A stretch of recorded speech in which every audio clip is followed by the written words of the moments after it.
삶은 고통이다. 그러나 우리는 왜 계속 살아가는가? 지금 이 순간, 삶이 충분히 괜찮다고 느끼시나요? 아무 이유 없이 피곤한 날이 있습니다.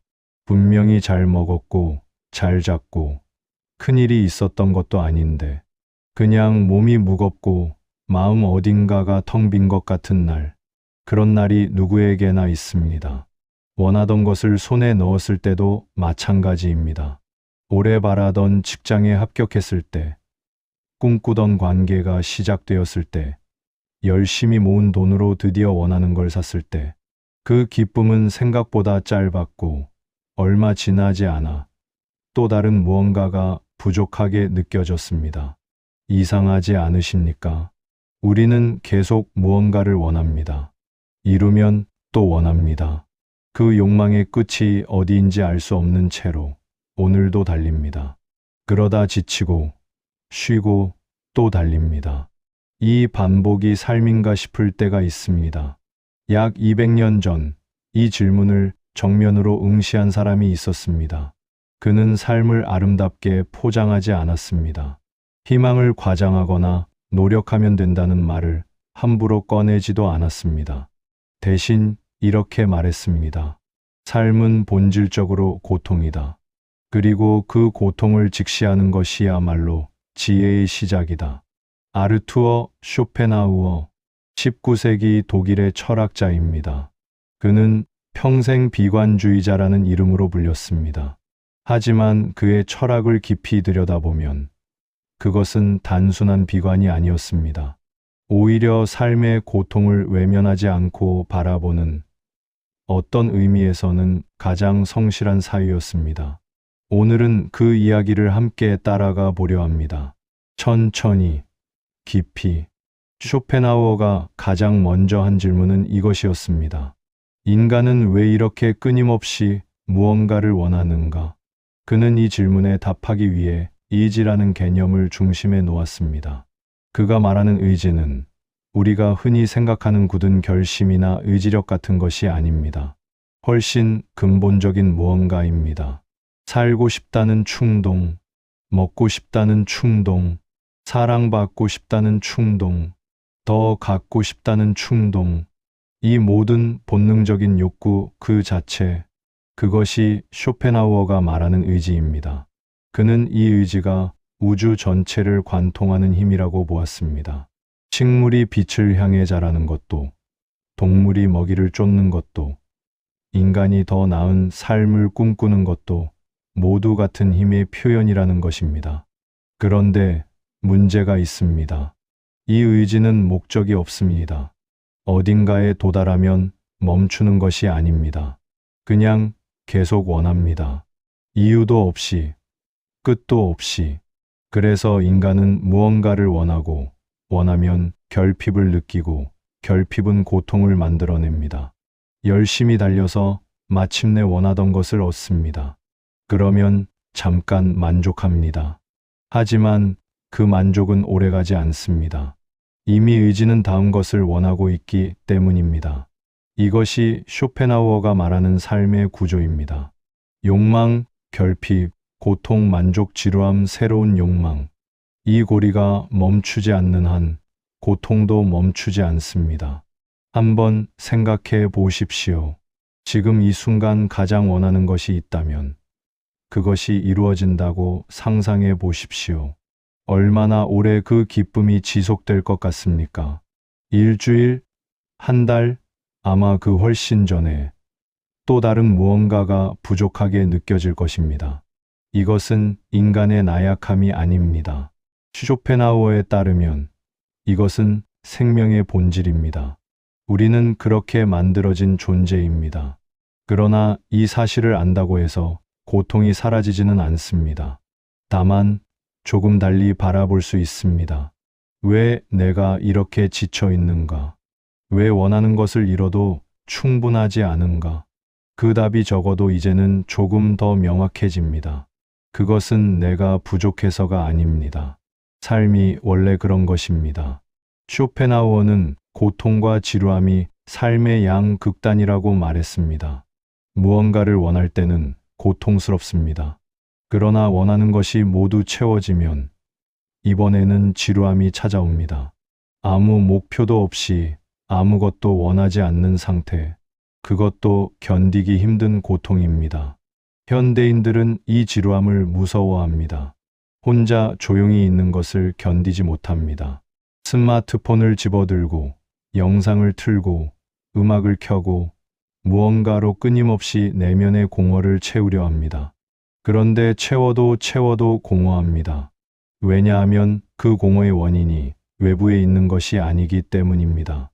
그것은 의지의 본성입니다. 인간의 욕구가 원래부터 가진 불가능한 갈망, 어떤 것으로도 완전히 채워질 수 없는 그 빈자리, 이것을 인정하는 것이 먼저입니다. 괜찮지 않아도 괜찮다는 말이 아닙니다. 삶이 원래 이렇다는 것을 받아들이는 것, 그것이 고통을 대하는 첫 번째 태도입니다. 이제 조금 더 가까운 이야기를 해볼까 합니다. 열심히 살아왔다고 생각하는데 어딘가 허전한 느낌. 분명 성공했다는 기준에 도달했는데 기쁘지 않은 느낌. 이 감각 낯설지 않으실 것입니다. 우리는 기대 속에서 삽니다. 이것만 되면 행복해질 것 같다는 기대. 그 기대가 삶을 끌고 갑니다. 그런데 막상 그것에 도달하고 나면 기대하던 감정은 오지 않습니다. 여기서 쇼펜하우어는 한 가지 날카로운 통찰을 제시합니다.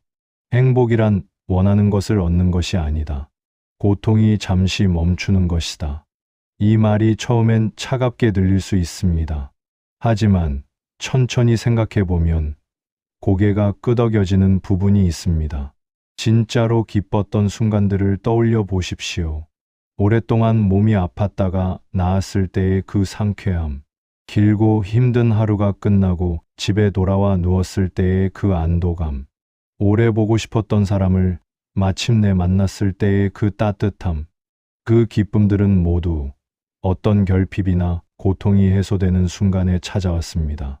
반면에 아무 고통도 없는 상태에서 느끼는 순수한 행복이라는 것이 과연 존재하는지 생각해보면 쉽게 떠오르지 않습니다. 이것이 쇼펜하우어가 말하는 삶의 실제 구조입니다. 우리는 행복을 원하지만 행복은 고통의 부재로만 경험될 수 있다는 것, 그리고 그 고통의 부재 역시 오래가지 않는다는 것. 비교도 그렇습니다. 타인의 삶이 더 빛나 보이는 것은 우리가 타인의 고통을 볼 수 없기 때문입니다. 소셜미디어 속 누군가의 삶은 언제나 그 사람의 가장 밝은 순간만을 담고 있습니다. 여행지의 풍경, 웃는 얼굴, 빛나는 성취, 그 뒤에 어떤 불면의 밤이 있었는지, 어떤 관계의 균열이 있었는지, 어떤 자기 의심이 있었는지는 보이지 않습니다. 그러나 우리는 그 빛나는 조각들을 자신의 전체 삶과 비교합니다. 당연히 초라해질 수밖에 없습니다. 당연히 부족해 보일 수밖에 없습니다. 이 비교의 함정은 쇼펜하우어 시대보다 지금 훨씬 더 강력하고 정교해졌습니다. 우리는 하루에도 수십 번씩 타인의 삶의 하이라이트를 마주합니다. 그리고 그 순간마다 자신이 무언가 잘못 살고 있다는 막연한 감각에 노출됩니다. 이 감각은 현실이 아닙니다. 하지만 감정은 현실처럼 느껴집니다. 쇼펜하우어는 말합니다. 우리는 자신이 갖지 못한 것에 고통받고 타인이 가진 것을 보며 더 깊이 고통받는다고. 그래서 그는 비교 자체를 경계하라고 했습니다. 타인의 삶이 아니라 자신의 내면을 향해 눈을 돌리라고. 성공 이후의 공허함도 같은 맥락입니다. 오랫동안 하나의 목표를 향해 달려온 사람이 마침내 그 목표에 도달한 후 느끼는 것이 기쁨이 아니라 이상한 허탈감이라는 것을 많은 분들이 경험하셨을 겁니다. 더 크고 더 의미 있다고 생각했던 목표일수록 그 이후의 공허함도 깊습니다. 이것은 실패가 아닙니다. 의지의 속성입니다. 목표가 사라지면 의지는 곧 새로운 결핍을 만들어냅니다. 그것이 우리가 원하는 것을 이루고도 행복하지 않은 이유입니다. 그렇다면 이 고통에서 벗어날 방법은 전혀 없는 것인가? 쇼펜하우어는 완전한 탈출은 없다고 했습니다. 하지만 잠시 그 욕망의 수레바퀴가 멈추는 순간들이 있다고 말했습니다. 그 중 하나가 예술입니다. 위대한 음악을 듣고 있을 때, 혹은 아름다운 그림 앞에 서 있을 때, 잠시 시간이 멈추는 것 같은 경험을 하신 적이 있으신지요? 과거도, 미래도, 나의 걱정도, 나의 욕망도 잠시 사라지고, 오직 지금 이 순간만이 존재하는 것 같은 그 감각.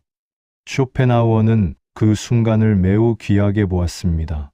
예술을 경험하는 순간, 우리의 의지가 잠시 침묵합니다.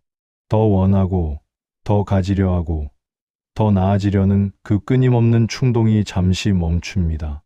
그 순간 우리는 욕망의 노예가 아닌 순수한 관찰자가 됩니다. 그것이 평온입니다. 무언가를 잃어서 오는 평온이 아닙니다. 욕망이 잠시 조용해질 때 찾아오는 평온입니다. 음악이 그렇습니다.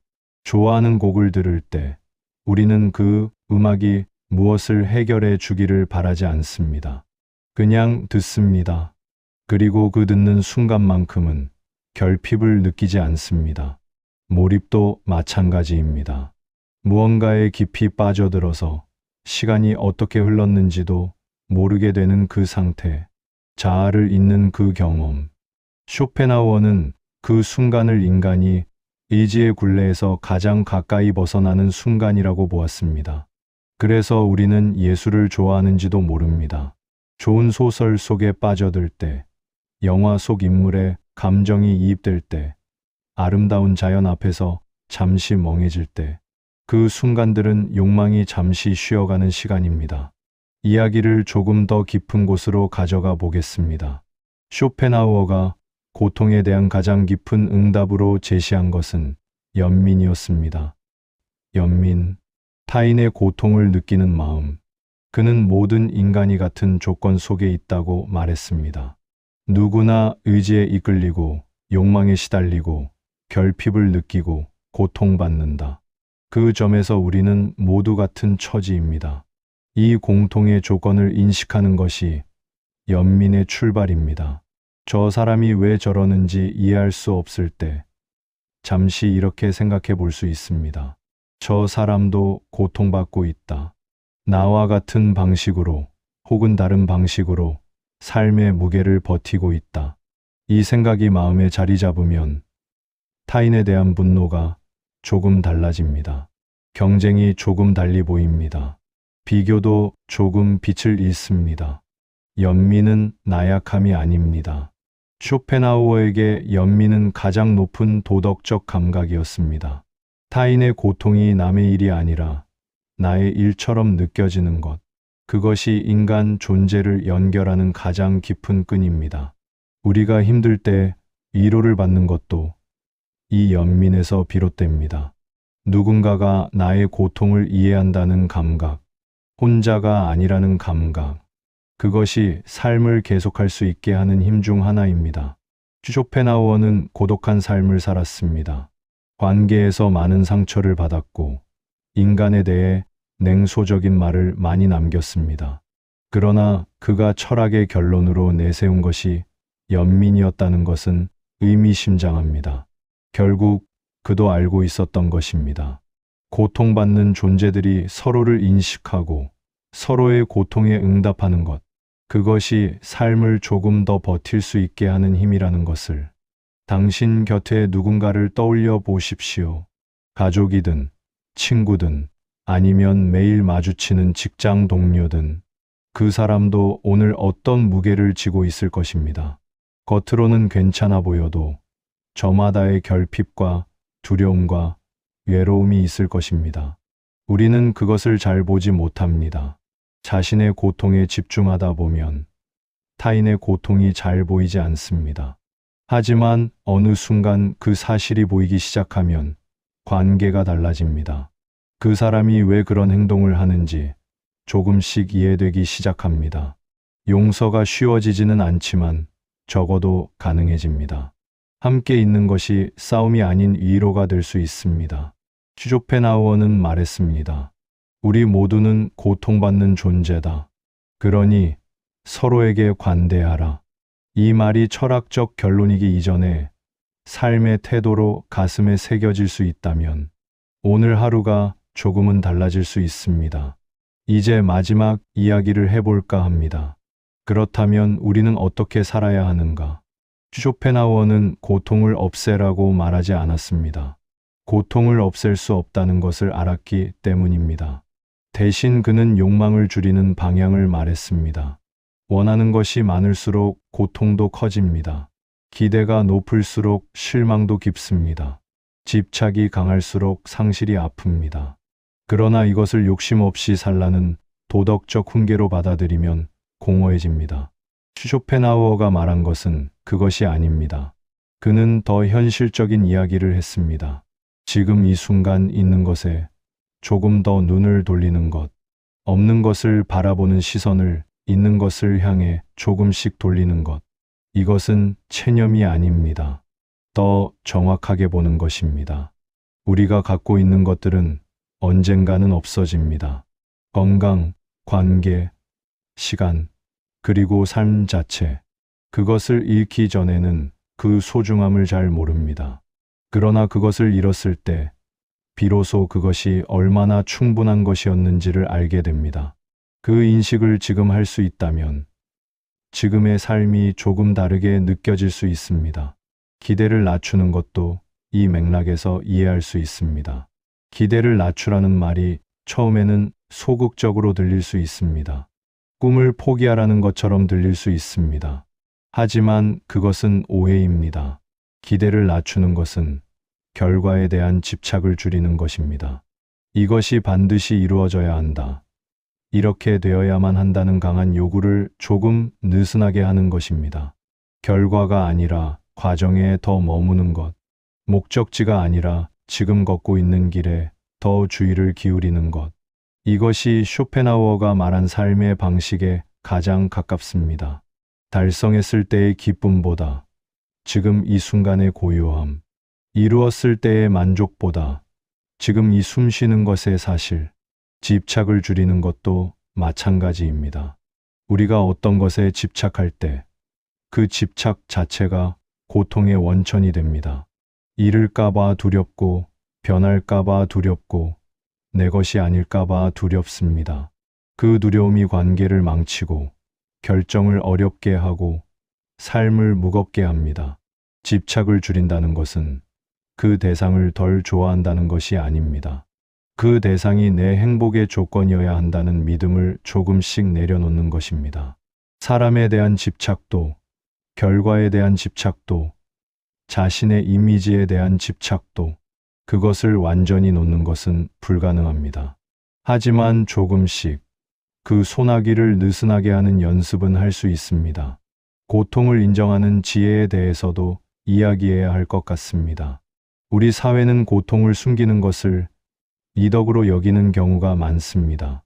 힘들어도 괜찮은 척, 지쳐도 잘 지내는 척, 긍정적이어야 하고, 강해야 하고, 앞으로 나아가야 합니다. 그러나 쇼펜하우어는 그 반대의 태도를 말했습니다. 고통을 있는 그대로 바라보는 것, 내가 지금 힘들다는 사실을 인정하는 것, 삶이 원래 쉽지 않다는 것을 받아들이는 것, 이 인정이 오히려 고통을 줄여줍니다. 고통을 부정하면 그 고통은 다른 방식으로 표출됩니다. 분노로, 무기력으로, 이유를 알 수 없는 공허함으로. 하지만 지금 내가 힘들다는 것을 인정하는 순간 그 고통은 내 것이 됩니다.